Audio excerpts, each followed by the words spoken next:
Good morning students. तो आज हम बीएससी बीएड फर्स्ट ईयर का जो अपना टॉपिक चल रहा था माइटोकॉन्ड्रिया, उसको ही आगे कंटिन्यू करेंगे। तो देखो, आज हम पढ़ेंगे माइटोकॉन्ड्रिया का रासायनिक संगठन कि माइटोकॉन्ड्रिया के अंदर कौन कौन से पदार्थ, कौन कौन से तत्व किस किस मात्रा में पाए जाते हैं। ठीक है, तो देखो माइटोकॉन्ड्रिया के अंदर प्रोटीन्स पाए जाते हैं 65%, उसके बाद ग्लिसराइड्स 29%, फॉस्फोलिपिड 4%, और माइटोकॉन्ड्रिया के अंदर आरएनए भी पाया जाता है 5 से 7% तक, और कुछ मात्रा में डीएनए और खनिज लवण भी पाए जाते हैं। ठीक है, तो डीएनए का जो माइटोकॉन्ड्रिया का जो रासायनिक संगठन है उसमें कौन कौन से तत्व पाए जाएंगे? प्रोटीन्स पाया जाएगा, प्रोटीन के बाद में लिपिड, लिपिड में भी कौन से? फॉस्फोलिपिड, उसके बाद में ग्लिसराइड, आरएनए, डीएनए और खनिज लवण। और जो भी प्रोटीन्स माइटोकॉन्ड्रिया के अंदर पाए जाते हैं उनमें से जो 60% प्रोटीन है वो तो क्या होंगे? संरचनात्मक प्रोटीन होंगे। ठीक है, माइटोकॉन्ड्रिया की संरचना का निर्माण करेंगे, और डीएनए भी पाए जाएंगे और खनिज लवण भी। ठीक है, तो ये हो गया माइटोकॉन्ड्रिया का रासायनिक संगठन। उसके बाद में हमें पता है कि जो माइटोकॉन्ड्रिया होता है उसके पास खुद का डीएनए पाया जाता है, मतलब कि खुद का आनुवंशिक पदार्थ पाया जाता है। तो माइटोकॉन्ड्रिया के अंदर डीएनए और आरएनए दोनों प्रेजेंट होते हैं। तो अब हम पढ़ेंगे माइटोकॉन्ड्रियल डीएनए के बारे में। ठीक है, कि माइटोकॉन्ड्रियल डीएनए क्या होता है, या फिर जो कोशिकीय डीएनए होता है उससे कैसे भिन्न होता है, अलग होता है। तो देखो, जो माइटोकॉन्ड्रियल डीएनए है, तो माइटोकॉन्ड्रिया में डीएनए के या तो एक अणु पाया जा सकता है या फिर एक से ज्यादा अणु भी पाए जा सकते हैं। ठीक है, और इसमें जो डीएनए पाया जाता है उसकी आकृति कैसे होती है? वो जो डीएनए है वो वर्ताकार आकृति के होंगे और वलन युक्त पाए जाएंगे, मतलब कि इस प्रकार की संरचना में डीएनए प्रेजेंट होता है माइटोकॉन्ड्रिया के अंदर, वर्ताकार और वलन युक्त। इनकी जो लंबाई है, जो माइटोकॉन्ड्रिया में डीएनए पाए जाते हैं वो कितने लंबाई के होते हैं? 5 माइक्रोन के। ठीक है, उसके बाद में कि माइटोकॉन्ड्रिया का जो डीएनए है वो अपनी संख्या में वृद्धि कैसे करते हैं? तो ये जो डीएनए है या तो ये स्वप्रजनन करेंगे या फिर द्विगुणन करेंगे। द्विगुणन क्या है? मतलब कि अपनी प्रतिलिपि तैयार करेंगे। ठीक है, तो या तो स्वप्रजनन द्वारा या फिर द्विगुणन द्वारा जो माइटोकॉन्ड्रियल डीएनए वो क्या करते हैं? अपनी मात्रा में वृद्धि करते हैं। उसके बाद जो माइटोकॉन्ड्रियल डीएनए होता है वो जो माइटोकॉन्ड्रिया के अंदर आरएनए, क्योंकि माइटोकॉन्ड्रिया में हमने पढ़ा कि आरएनए भी पाया जाता है माइटोकॉन्ड्रिया के रासायनिक संगठन में। तो जो माइटोकॉन्ड्रिया में पाए जाने वाला आंतरिक आरएनए है, टीआरएनए है, कुछ अन्य प्रोटीन्स और जो एंजाइम्स हैं उनको कोड करने का कार्य भी करता है कौन? Mitochondrial DNA. उसके बाद में जो ये माइटोकॉन्ड्रियल डीएनए होता है ये उत्परिवर्तनशील होता है, मतलब कि ये जो डीएनए है इस डीएनए पे जो जीन्स पाए जाएंगे उन जीनों में परिवर्तन हो सकता है, मतलब कि जो माइटोकॉन्ड्रियल डीएनए उसमें उत्परिवर्तन हो सकता है। उनके जीन्स की संरचना में अगर कोई परिवर्तन हुआ तो वो भी हो सकता है, और आनुवंशिक गुण रखते हैं, मतलब कि एक पीढ़ी से दूसरी पीढ़ी में ये जाते हैं, या फिर माता पिता से आगे जब उनकी संतानें उत्पन्न होती है तो उसके अंदर भी क्या है? जो माइटोकॉन्ड्रियल डीएनए है वो जाते हैं।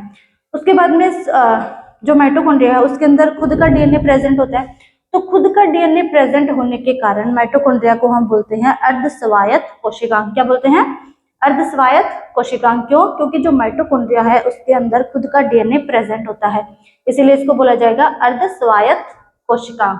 ठीक है, फिर देखो कि जो माइटोकॉन्ड्रियल डीएनए होगा वो जो प्रोकैरियोटिक सेल्स होगी उसमें जो गुणसूत्र पाए जाते हैं उससे समानता रखता है, मतलब कि इन दोनों की जो संरचना है और जो गुण है वो काफी हद तक क्या है? समान पाए जाते हैं। किस किस के? माइटोकॉन्ड्रियल डीएनए के। और जो प्रोकैरियोटिक कोशिकाएं होती है उनमें जो गुणसूत्र पाए जाते हैं उनकी आकार, आकृति और उनके जो गुण है वो क्या है? उनमें आपस में समानता पाई जाती है। अब ये तो होगा माइटोकॉन्ड्रियल डीएनए। उसके बाद में हमने पढ़ा कि माइटोकॉन्ड्रिया के अंदर डीएनए भी पाया जाता है और आरएनए भी पाया जाता है। तो अब पढ़ेंगे माइटोकॉन्ड्रियल आरएनए के बारे में। तो देखो, जो माइटोकॉन्ड्रियल आरएनए है उसका निर्माण कैसे होता है?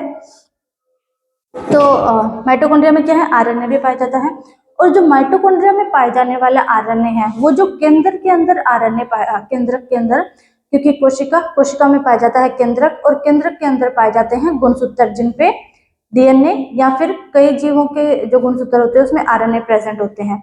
तो जो ये माइटोकॉन्ड्रियल आरएनए है ये क्या है? जो केंद्र के अंदर आरएनए पाए जाते हैं उनसे भिन्न होते हैं, अलग अलग होते हैं। अब कि माइटोकॉन्ड्रियल आरएनए का निर्माण होता कैसे है, तो ये बनते हैं माइटोकॉन्ड्रियल डीएनए में अनुलेखन द्वारा। किससे बनेंगे? माइटोकॉन्ड्रियल जो डीएनए है वो अनुलेखन की क्रिया करेगा, उसके द्वारा निर्माण होगा माइटोकॉन्ड्रियल आरएनए का। ठीक है। अब जो माइटोकॉन्ड्रियल आरएनए है जिसमें से एमआरएनए वो क्या है, 3 इकाइयों के अंदर पाया जाता है। कौन कौन से? 23S इकाई, 15S और 4S इकाई के अंदर। 3 इकाइयां हो गई इसकी, 23S, 15S और 4S उप इकाई।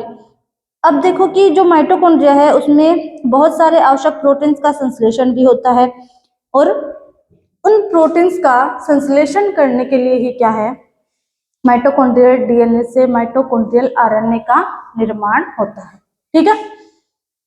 तो ये हो गया माइटोकॉन्ड्रिया का रासायनिक संगठन, जिसमें हमने पढ़ा कि माइटोकॉन्ड्रिया के अंदर कौन कौन से तत्व पाए जाते हैं। उसके बाद माइटोकॉन्ड्रिया के अंदर डीएनए, खुद का डीएनए और आरएनए भी पाया जाता है, इसलिए माइटोकॉन्ड्रिया को हम बोलते हैं अर्धस्वायत्त कोशिका।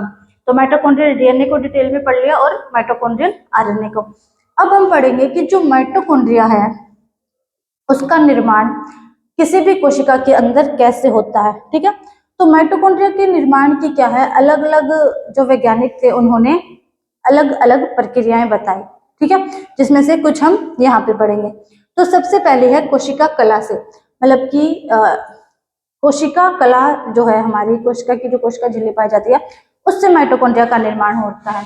तो ये किसने बताया था? रॉबर्टसन नामक वैज्ञानिक ने। ठीक है, किसने बताया? रॉबर्टसन नामक वैज्ञानिक ने माइटोकॉन्ड्रिया के निर्माण को किससे बताया? कोशिका कला या फिर कोशिका झिल्ली के माध्यम से। तो उन्होंने बताया कि जो कोशिका की कोशिका झिल्ली होती है वो क्या होती है, कोशिका के अंदर की ओर थोड़ी अंतर्वलित हो जाती है, या फिर अंदर की ओर क्या है, ऐसे थोड़ी अंतर्वलित होकर क्या करती है, माइटोकॉन्ड्रिया का निर्माण करती है, कोशिका झिल्ली की आंतरिक संरचना। ठीक है। उसके बाद बहुत जो अलग अलग कोशिकाएं होती है उनकी जो कोशिका झिल्ली होगी वो क्या है, अलग अलग आकृति के या अलग अलग आकार के माइटोकॉन्ड्रिया का निर्माण करती है। तो कोशिका कला से माइटोकॉन्ड्रिया का निर्माण होता है, ये किसने बताया? रॉबर्टसन नामक वैज्ञानिक ने।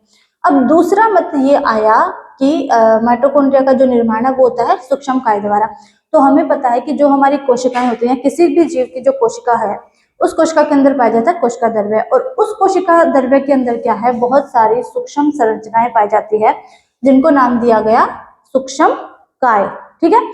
तो एक मत ये भी आया कि जो माइटोकॉन्ड्रिया हमारी कोशिका के अंदर पाया जाता है उसका जो निर्माण है वो किससे किया जाता है? सूक्ष्म काय द्वारा। कि सूक्ष्म काय क्या होती है? कोशिका द्रव्य के अंदर पाए जाने वाले सूक्ष्म कण या फिर छोटे छोटे कणों को बोलते हैं। तो वो कण क्या करते हैं, आपस में मिलकर एक संरचना का निर्माण करेंगे जिसको हम बोलेंगे माइटोकॉन्ड्रिया। ठीक है। तो कि कुछ सूक्ष्मकायों के कोशिका द्रव्य में एकत्रित होने से इनकी उत्पत्ति होती है। जो प्रत्येक सूक्ष्मकाय होती है वो बाह्य एकल कला और घना मैट्रिक्स भाग बनाती है। ठीक है, क्योंकि हमने जब डीएनए की माइटोकॉन्ड्रिया की संरचना जब पढ़ी थी तो उसमें पढ़ा था कि माइटोकॉन्ड्रिया में 2 भाग पाए जाते हैं, मैट्रिक्स और क्रिस्टी, और जो माइटोकॉन्ड्रिया वो क्या है, दोहरी झिल्ली युक्त कोशिकांग होता है। तो जो सूक्ष्म काय है वो क्या करेगी, जो माइटोकॉन्ड्रिया है उसकी बाह्य कला का निर्माण भी करेगी, और बाह्य कला के अंदर जो उसकी अंतकला पाई जाती है, और अंतकला में जो मैट्रिक्स भाग पाया जाता है घना चिपचिपा जेल के समान, उसका निर्माण भी कौन करेगा? सूक्ष्म काय द्वारा होगा उसका निर्माण भी। ठीक है। तो एक जीव है ट्राइट्यूरज। ठीक है, कौन सा? ट्राइट्यूरज जीव का जो भ्रूण है उसके भ्रूण में ऐसी संरचनाएं देखी गई जिससे ये सिद्ध होता है कि जो माइटोकॉन्ड्रिया का निर्माण है वो सूक्ष्म कायों द्वारा होता है, या फिर उसमें जो माइटोकॉन्ड्रिया पाए जाते हैं उसमें क्या है, बहुत सारी सूक्ष्म काय पाई गई। तो इसका उदाहरण दिया गया ट्राइट्यूरज जीव के भ्रूण के द्वारा कि जो माइटोकॉन्ड्रिया उसका निर्माण किसके द्वारा होता है? सूक्ष्म काय के द्वारा। ठीक है। तीसरा मत दिया गया कि जो माइटोकॉन्ड्रिया का निर्माण है वो पूर्व स्थित माइटोकॉन्ड्रिया से ही होता है। ठीक है, कि जो पहले से माइटोकॉन्ड्रिया प्रेजेंट है उनसे ही क्या होगा, जो नए माइटोकॉन्ड्रिया बनेंगे उनका निर्माण होगा। और ये बात किसने बताई? फ्रेडरिक नामक वैज्ञानिक है, या फिर फ्रेडरिक जो वैज्ञानिक थे उन्होंने क्या किया, अपने बहुत सारे प्रयोग किए कि माइटोकॉन्ड्रिया का निर्माण कैसे होता है उनके बारे में। तो उन्होंने बताया कि जब भी कोशिका विभाजन होता है या फिर जब कोशिका विभाजित होती है तो कोशिका विभाजन के समय क्या है, कोशिका दो पार्ट में बंटती है। और उसी समय क्या होता है कि जो कोशिका के अंदर प्रेजेंट माइटोकॉन्ड्रिया होगा, वो माइटोकॉन्ड्रिया क्या होगा, लंबा होकर एक डंबलाकार आकृति ले लेता है। ये देखो इस प्रकार, मतलब कि इस प्रकार की एक आकृति डीएनए माइटोकॉन्ड्रिया ग्रहण कर लेगा। ठीक है, कोशिका विभाजन के टाइम क्या होगा, जो माइटोकॉन्ड्रिया कोशिका के अंदर प्रेजेंट है वो लंबा हो जाएगा और लंबा होकर क्या है, डंबलाकार आकृति ग्रहण कर लेगा या डंबलाकार आकृति में आ जाएगा। और फिर जो ये डंबलाकार आकृति है ये क्या करेगी, बीच से दो खंडों में विभाजित हो जाएगी, जिससे क्या होगा, दो माइटोकॉन्ड्रिया का निर्माण हो जाएगा। ठीक है, ऐसे अलग अलग दो माइटोकॉन्ड्रिया बन जाएंगे। ठीक है, एक ये और एक ये। अब जो ये बीच में कोशिका विभाजन में जो ये डंबलाकार माइटोकॉन्ड्रिया था, ये दो खंडों में जब विभाजित हुआ तो ये जो बीच में लाइन बनी ये किस कारण बनी, ठीक है, या फिर तो ये जो विभाजन है ये किसके कारण होता है, या तो क्रियापट निर्माण द्वारा, ये जो क्रिया है वो पट निर्माण द्वारा, मतलब कि इन दोनों के बीच में क्या है, एक पट का या फिर एक दीवार का निर्माण हो जाता है कोशिका विभाजन के समय, या फिर क्या है, संकीर्णन उत्पन्न हो जाता है, मतलब कि जो डीएनए वो क्या है, बीच से संकीर्णित हो जाता है, बहुत ज्यादा सिकुड़ जाता है, जिसके कारण क्या है, इस प्रकार जब ये ऐसे सिकुड़ेगा तो बीच से क्या है, बहुत ज्यादा पतला हो जाएगा, जिसके कारण ये दो भागों के अंदर टूट जाएगा। और अगली विधि है मुकुलन द्वारा। मुकुलन क्या होता है कि अगर मतलब मान लो कोई भी जीव है, उस जीव के ऊपर क्या है, एक कलिका या फिर एक बड निकल जाता है उसके जीव के शरीर से, और फिर ये बड क्या करता है, धीरे धीरे धीरे धीरे इस जीव से अलग हो जाता है। ठीक है, और अलग होकर क्या करता है, नए जीव का या फिर नई इसी प्रकार की नई संरचना का निर्माण करता है। तो जब माइटोकॉन्ड्रिया विभाजित होता है कोशिका विभाजन के समय, तो ये तीन विधि द्वारा विभाजित हो सकता है। कौन कौन सी, पट निर्माण विधि द्वारा, दूसरा संकीर्णन द्वारा, और तीसरा होता है मुकुलन द्वारा। ठीक है, ये हो गया कि माइटोकॉन्ड्रिया, नए माइटोकॉन्ड्रिया का जो निर्माण है वो पूर्व स्थित माइटोकॉन्ड्रिया से ही होता है। ठीक है, ये विधि भी हो गई। उसके बाद में हम नेक्स्ट विधि पढ़ते हैं, माइटोकॉन्ड्रिया का नव उद्भव। ठीक है, मतलब कि जो माइटोकॉन्ड्रिया है कोशिका के अंदर प्रेजेंट है वो क्या है, नए सिरे से ही बनते हैं, या फिर उनका जो निर्माण है वो पहले स्थित माइटोकॉन्ड्रिया से नहीं होता। तो एक ये मतलब भी दिया गया है कि माइटोकॉन्ड्रिया का नव उद्भव होता है, मतलब कि वो अपने आप बनते हैं। तो ये जो मत था ये किसके द्वारा दिया गया, नोविकोव नामक वैज्ञानिक द्वारा। किसके द्वारा, नोविकोव नामक वैज्ञानिक द्वारा। इन्होंने अपने मत को सिद्ध करने के लिए किस पे प्रयोग किए, यीस्ट कोशिकाओं पे। ठीक है, जब यीस्ट कोशिकाओं पे उन्होंने प्रयोग किया तो उन्होंने क्या किया, यीस्ट कोशिकाओं को प्रतिकूल परिस्थिति के अंदर रखा, और प्रतिकूल परिस्थिति में क्या किया, अवायवीय माध्यम के अंदर रखा, मतलब कि वो जो माध्यम था उसमें बिल्कुल भी वायु प्रेजेंट नहीं थी या ऑक्सीजन प्रेजेंट नहीं थी। तो इन्होंने प्रतिकूल परिस्थितियां बनाई और अवायवीय माध्यम में क्या किया, यीस्ट कोशिकाओं को रखा और बाद में क्या किया, उनको विकसित किया। जब विकसित किया गया तो देखा कि वो जो यीस्ट कोशिकाएं थी उनमें किसी भी प्रकार की कोई भी श्रृंखला प्रेजेंट नहीं थी या अनुपस्थित थी। उसके बाद इन्होंने क्या किया, एक और प्रयोग किया जिसमें क्या किया, जो यीस्ट कोशिकाएं थी उनको अनुकूल परिस्थितियों में रखा, वायवीय माध्यम के अंदर रखा। तो उन्होंने देखा कि कुछ संरचनाएं यीस्ट कोशिकाओं के अंदर निर्मित हो गई है और उन संरचनाओं को ही इन्होंने नाम दिया माइटोकॉन्ड्रिया। इस प्रकार उन्होंने बताया कि माइटोकॉन्ड्रिया जो है उनका नव उद्भव होता है, या फिर वो नए सिरे से बनते हैं, पुराने बने हुए माइटोकॉन्ड्रिया से वो नहीं बनते हैं। और ये मत किसने दिया था, नोविकोव नामक वैज्ञानिक ने। ठीक है, तो ये हो गए आपको कि माइटोकॉन्ड्रिया का निर्माण कैसे होता है उसके चार मत। ठीक है, तो देखो बाद में आता है माइटोकॉन्ड्रिया का कार्य। तो हम सबको पता है कि माइटोकॉन्ड्रिया का कार्य क्या होता है कि जिस भी कोशिका में माइटोकॉन्ड्रिया प्रेजेंट है उस कोशिका को ऊर्जा प्रदान करना, उस कोशिका की बाकी सभी क्रियाएं करने के लिए, इसलिए माइटोकॉन्ड्रिया को हम क्या कहते हैं, कोशिका का शक्ति ग्रह। ठीक है, तो आज हमने क्या क्या पढ़ा, सबसे पहले माइटोकॉन्ड्रिया का रासायनिक संगठन, जिसमें माइटोकॉन्ड्रिया में क्या क्या पाया जाता है, प्रोटीन 65%, लिपिड पाए जाते हैं, उसमें भी कौन से, फॉस्फोलिपिड जो कि 4% पाए जाते हैं, उसके बाद ग्लिसराइड 29% और आरएनए 5 से 7%, और कुछ मात्रा में डीएनए और खनिज लवण भी प्रेजेंट होते हैं माइटोकॉन्ड्रिया के अंदर। अब माइटोकॉन्ड्रियल डीएनए के बारे में पढ़ा, तो तो जो माइटोकॉन्ड्रियल डीएनए होता है उसके माइटोकॉन्ड्रिया में एक या फिर अधिक अणु प्रेजेंट हो सकते हैं। ये वर्ताकार आकृति के वलन युक्त होते हैं। इनकी जो लंबाई है वो होती है 5 माइक्रोन तक। और माइटोकॉन्ड्रियल डीएनए अपनी संख्या में वृद्धि कैसे करते हैं, या तो स्वप्रजनन द्वारा या फिर द्विगुणन द्वारा। उसके बाद की जो माइटोकॉन्ड्रियल डीएनए होता है और इसके अंदर जो आरआरएनए, टीआरएनए, कुछ प्रोटीन्स और जो एंजाइम्स पाए जाते हैं उनको भी कोड करने का कार्य कौन करता है, माइटोकॉन्ड्रियल डीएनए। जो माइटोकॉन्ड्रियल डीएनए होगा वो उत्परिवर्तनशील होगा, मतलब कि उसमें परिवर्तन हो सकता है, और आनुवंशिक गुण रखता है, मतलब कि वो एक पीढ़ी से दूसरी पीढ़ी में जा सकता है जीन्स के द्वारा या गुणसूत्र के द्वारा। फिर जो माइटोकॉन्ड्रिया होता है उसके अंदर क्या है, स्वयं का डीएनए प्रेजेंट होता है, इसलिए माइटोकॉन्ड्रिया को हम क्या बोलेंगे, अर्धस्वायत्त कोशिका। ठीक है। और जो माइटोकॉन्ड्रियल डीएनए है वो किससे समानता रखता है, जो प्रोकैरियोटिक कोशिकाएं हैं उनमें जो गुणसूत्र पाए जाते हैं उनसे वो समानता रखता है, कि उनकी आकृति समान हो सकती है, आकार या फिर उनमें पाए जाने वाले जो गुण है वो भी समान होते हैं। फिर आता है माइटोकॉन्ड्रियल आरएनए। तो जो माइटोकॉन्ड्रियल आरएनए होता है वो भी माइटोकॉन्ड्रिया में पाया जाता है, आरएनए भी। और ये क्या है, केंद्रक में पाया जाने वाला जो आरएनए उससे भिन्न होता है। ठीक है।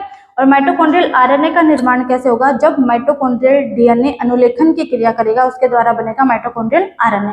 अब माइटोकॉन्ड्रियल आरएनए भी एमआरएनए पाया जाता है, जिसकी की 3 इकाइयां होती है। कौन कौन सी, 23S, 15S और 4S।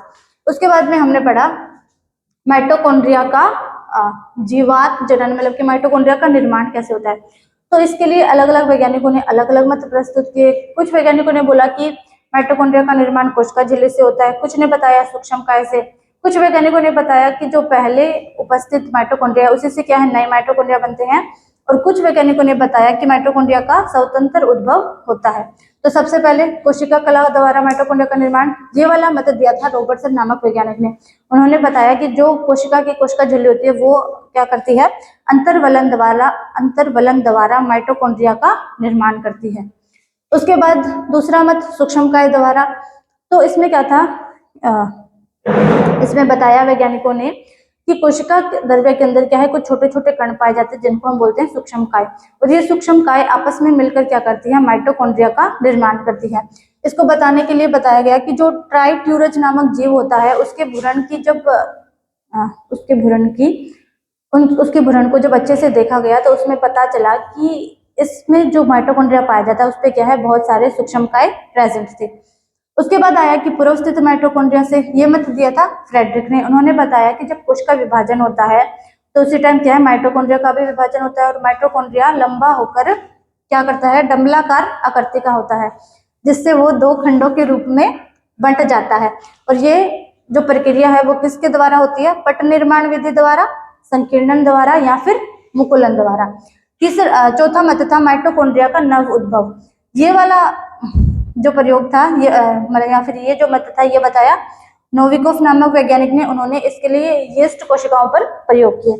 उन्होंने जब यीस्ट कोशिकाओं को प्रतिकूल परिस्थिति और अवायवीय माध्यम में रखा तो जो कोशिकाएं विकसित हुई यीस्ट की, उनमें क्या थी, कोई भी श्रृंखला अनुपस्थित नहीं थी। और जब इन्होंने यीस्ट कोशिकाओं को क्या किया, अनुकूल परिस्थितियों में रखा, वायवीय माध्यम के अंदर रखा, तो क्या है, उसमें माइटोकॉन्ड्रिया विकसित हो गए थे।